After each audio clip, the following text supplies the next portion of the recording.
I'll be signing a bill, the first in the nation, saying enough. To ICE, unmask. What are you afraid of? What are you afraid of? What are you afraid of?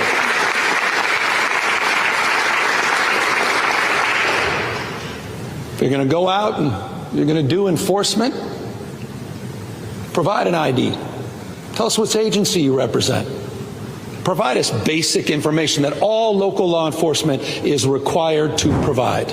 Can you, by the way, this went on as Charlie Kirk was being laid to rest. Army, can you believe this moron, this lunatic governor in California wants to basically, in essence, dox ICE agents?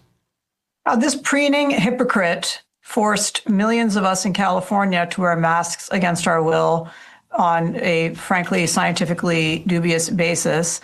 He is unaccountable, doesn't want people to have to provide ID to vote, and yet he thinks federal law enforcement officials doing a dangerous job, we can see how dangerous it is, should have to, like you said, be doxxed so that there could be targets on them from these crazy left-wing groups. Look, I don't think it's an accident that we have this spate of engraved shell casings with these messages in different places. I think that there are online groups that we're going to find out about and the public's going to find out about that are egging people on to do these kinds of things. We know this. There's been reporting about some of the potential sources of this. So I think this is a critical situation.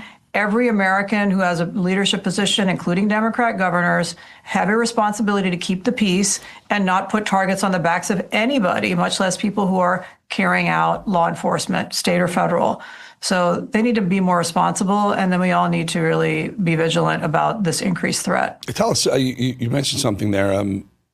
There's some information on possibly a group suggesting to engrave things on shell casings before they commit crime? Not specifically. What I said was there are groups that are egging people on to violence, and to violence that is political in nature.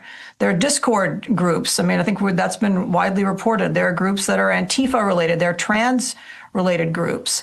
You're seeing, perhaps coincidentally, multiple instances of these engraved shells out there, different messages, but it's a fairly new thing. And so we're investigating these things. Well, I love you. You're one of my close friends.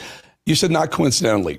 Can you just expand on that a little bit? I said I don't think it's a coincidence.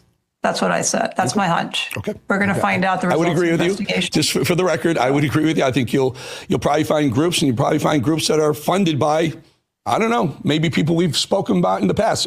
Could be, not saying it is, but could be a Soros group. And we're not going to get ahead of ourselves, but I think it is very strange that suddenly there have been several fatal incidents in our country that have had this type of a common theme. So I'm sure we'll find out more about that. Yeah, and you know, one of the most effective tools in the law enforcement quiver, arrows in the quiver, so to speak, is the ability to hide who you are. Staking out, just hiding who you're identifying. Can you imagine if the CIA had to identify themselves as CIA wherever they went? What is Gavin Newsom trying to accomplish here?